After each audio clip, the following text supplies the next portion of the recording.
Trading facts YouTube ఛానల్కి స్వాగతం. ఇప్పటివరకు మన ఛానల్ సబ్స్క్రైబ్ చేసుకోకపోతే దయచేసి సబ్స్క్రైబ్ చేసుకోండి. నేను సెబీ రిజిస్టర్డ్ కాదు. ఇది అయిపోయినటువంటి చార్ట్‌లు మాత్రమే నేను అనాలిసిస్ చేస్తున్నాను. సెబీ ముందుగా జరగబోయేటువంటి వాటి గురించి ఎక్స్‌ప్లెయిన్ చేయవద్దని స్ట్రిక్ట్ ఆర్డర్స్ ఉన్నాయి. అయన్నీ మీకు తెలిసినటువంటిది.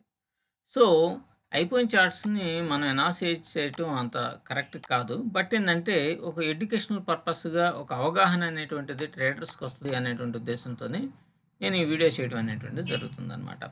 సో, ఇప్పుడు ఫర్ ఎగ్జాంపుల్‌గా అసలు మెయిన్‌గా మనకి సపోర్ట్ అండ్ రెసిస్టెన్స్ అనేటువంటిది ఎక్కడుందో చూసుకోవాలి. ఇప్పుడు మార్కెట్ అనేటువంటిది యెస్టర్‌డే ఇక్కడ క్లోజ్ అయింది. సో, దీనికి దగ్గరలో ఇక్కడ ఒక సపోర్ట్ అనేటువంటిది ఉన్నది. ఇక్కడ సపోర్ట్ ఉన్నది. మరి రెసిస్టెన్స్ ఎక్కడున్నట్టు? ఇక్కడ ఈ ఈ క్యాండిల్ యొక్క యెస్టర్‌డే క్యాండిల్ యొక్క హైలో రెసిస్టెన్స్ ఉంటుంది కదా! సో, ఇది మన రేంజ్. చూడండి సేమ్ డిటో ఆ ఇదిలోనే మనకి ఈ మార్కెట్ అనేటువంటిది పనిచేసింది కదా! ఇది ఫస్ట్ క్రైటీరియా. తర్వాత ఏంది?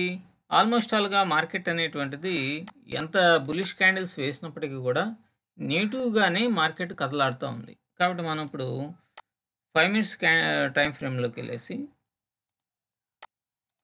5 మినిట్స్ టైమ్ ఫ్రేమ్‌లో మనం గనక చూస్తే ఎక్కడ స్టాప్ లాస్‌లు అనేటువంటివి ఉన్నాయి. ఇప్పుడు ఇవన్నీ ఇది మెయిన్ స్టాప్ లాసే కదా!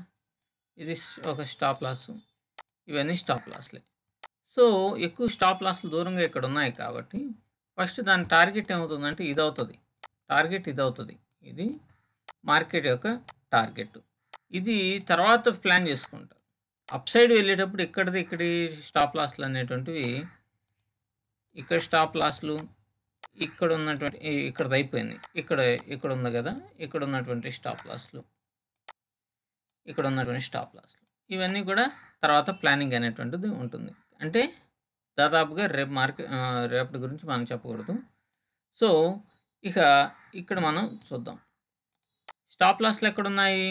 మన దగ్గర గనక పెట్టుకొని చూస్తే ఇది ఈరోజు ఫార్మ్ అయినటువంటిది. స్టాప్ లాస్‌లు ఇక్కడ అసలు ఇక్కడ ఉన్నాయి మెయిన్‌గా. ఎప్పుడైనా సరే ఓ సపోర్ట్‌ని బ్రేక్ చేయాల్సిందే. ఇది ఇక్కడ అనేటువంటివి ఉన్నాయి. సో, వీటిని తినటానికి కిందకి వస్తది అనేది ఒక అజంప్షన్ మాత్రమే. ఇదే కరెక్ట్ అని కాదు. పైకెళ్ళిందనుకోండి మార్కెట్ పైకెళ్ళినప్పుడు అప్ సైడ్ ఇక్కడ ఉన్నటువంటి స్టాప్ లాస్‌ని బేస్ చేసుకొని ట్రేడింగ్ పొజిషన్ అనేటువంటిది తీసుకుంటాం అనమాట. సో, మీరు గనక గమనిస్తే ఇక్కడ చూడండి మార్కెట్ అనేటువంటి స్టార్టింగ్ ఎక్కడైతే రెసిస్టెన్స్ లెవెల్ అనేటువంటిది ఉందో అక్కడ రిజెక్షన్ అనేటువంటిది వచ్చింది. యెస్టర్‌డే హైయే బెస్ట్ రిజెక్షన్ పార్ట్‌గా ఉంది. సో, ఇక్కడ దీని కింద తీసుకుంటే మన మార్కెట్ అనేటువంటిది ఈ లెవెల్ వరకు మనం చేయొచ్చు. లేదంటే ఈ లెవెల్ వరకైనా మనం పొజిషన్‌ని ఇది చేయొచ్చు. కానీ స్టాప్ లాస్‌లు ఇక్కడ ఉన్నాయి కదా! సో, స్టాప్ లాస్‌లు అయస్కాంతంలాగా మ్యాగ్నెటిక్ లాగా అట్రాక్ట్ చేస్తా ఉంటది. కాబట్టి ఇక్కడి నుంచి దాదాపుగా చాలా కింద వరకు మార్కెట్ అనేటువంటిది వచ్చింది. ఈ విధంగా ముందుగానే ప్లాన్ అనేటువంటిది ఉంటే మనం ట్రేడింగ్ సులభతరం అవుతది. నేనిప్పుడు చెప్తా ఉన్నా నాకైనా సరే అంత సాధ్యం అంత ఈజీ ఏం కాదు. కొంతవరకు అనాలిసిస్ అనేటువంటిది ముందే చేసుకుంటే బెస్ట్. కానీ లైవ్‌లో మైండ్ సెట్ అనేటువంటి డిఫరెంట్‌గా ఉంటుంది. సో, ఇటువంటివన్నీ గూడా ఒక ఆలోచనాత్మకంగా చేస్తే మనం సక్సెస్ కావడానికి పాసిబిలిటీ ఉంటుంది. దీంట్లో గూడా అంతే.